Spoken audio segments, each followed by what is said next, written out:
अब कहानी वहां से आगे बढ़ती है जहां पहले से ही हालात बेहद तनावपूर्ण हो चुके हैं। अनु का दिल और दिमाग दोनों एक अजीब जंग लड़ रहे हैं।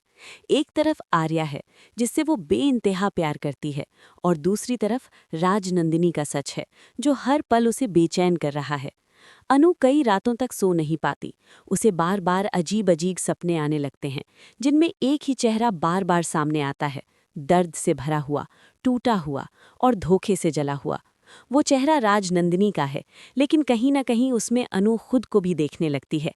अगर आपको भी लग रहा है कि अब कहानी भावनाओं के सबसे गहरे मोड़ पर पहुंच रही है, तो जुड़े रहिए और एक भी पल मिस मत कीजिए।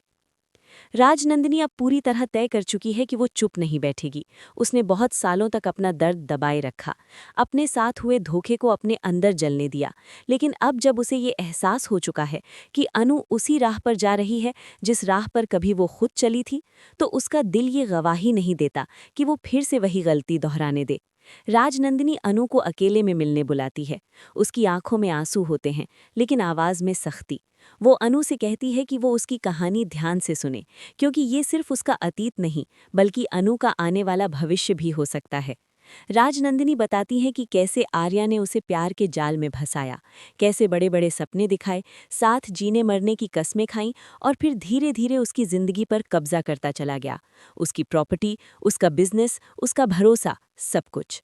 जब राजनंदिनी ने सवाल उठाने शुरू किए, तब आर्या का असली चेहरा सामने आया। प्यार की जगह धमकियां, वादों की जगह चालें और रिश्ते की जगह सिर्फ फायदा।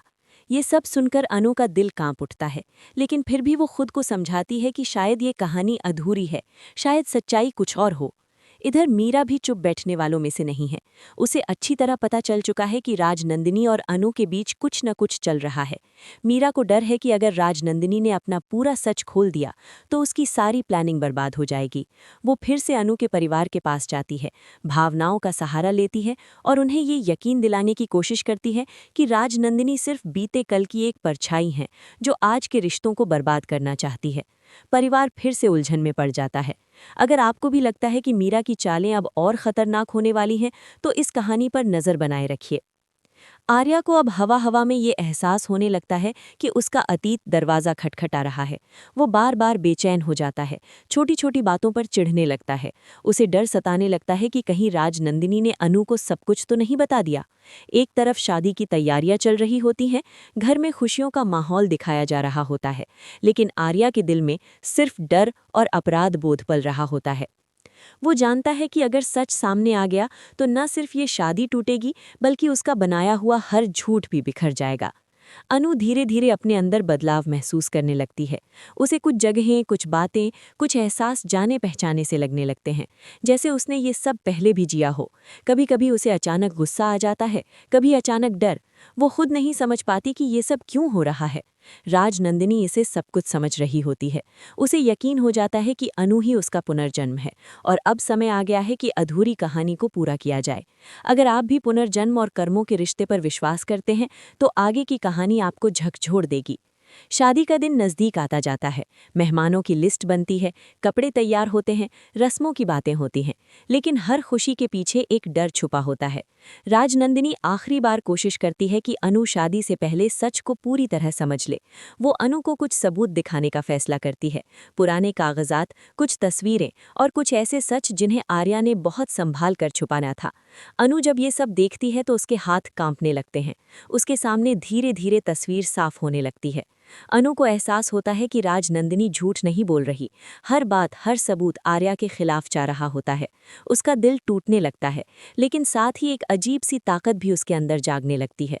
वो समझ जाती है कि शायद उसकी जिंदगी का मकसद सिर्फ आर्या से शादी करना नहीं, बल्कि एक बहुत बड़े सच को सामने लाना है। अगर आपको भी लगता है कि अब अनु कमजोर नहीं रहने वाली, तो आगे का सफर जरूर देखिए। इधर आर्या को भी कुछ अंदेशा हो जाता है।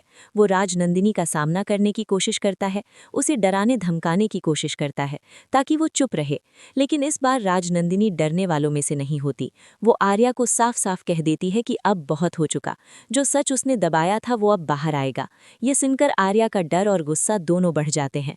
उसकी आंखों में वही पुरानी बेरहमी झलकने लगती है जिसे राजनंदिनी बहुत अच्छी तरह पहचानती है। अनु अब दो रास्तों के बीच खड़ी होती है।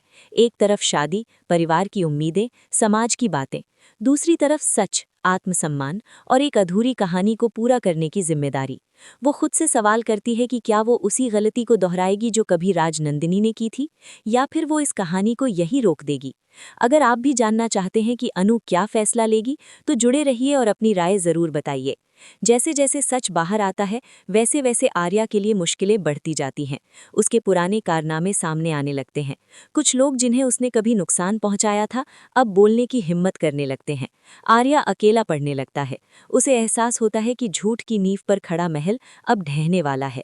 वहीं अनु और राजनंदिनी के बीच एक अजीब सा रिश्ता बन जाता है। ये रिश्ता सिर्फ पिछले जन्म का नहीं, बल्कि इंसाफ और सच्चाई का होता है। अब कहानी उस मोड़ पर आ चुकी है जहां हर फैसला जिंदगी बदल सकता है। शादी होगी या टूटेगी, आर्या बचेगा या अपने किए की सजा पाएगा, और अनु अपने सच को अपनाएगी या फिर एक बार फिर खुद को धोखे में झोंक देगी। आने वाले एपिसोड्स में हर पल नया राज, नया ट्विस्ट और नया धमाका देखने को मिलेगा। अगर आप भी इस जबरदस्त कहानी का हिस्सा बने रहना चाहते हैं, तो जुड़े रहिए। वीडियो को लाइक कीजिए, अपने दोस्तों के साथ शेयर कीजिए, और आगे क्या होना चाहिए ये कमेंट में ज़रूर बताइए। ऐसी ही रोमांचक कहानियों, बड़े खुलासों और दिल हिला देने वाले मोड़ों के लिए चैनल को सब्सक्राइब करना बिल्कुल ना भूलें, क्योंकि आगे जो होने वाला है वो आपकी सोच से कहीं ज़्यादा बड़ा और चौंकाने वाला होगा।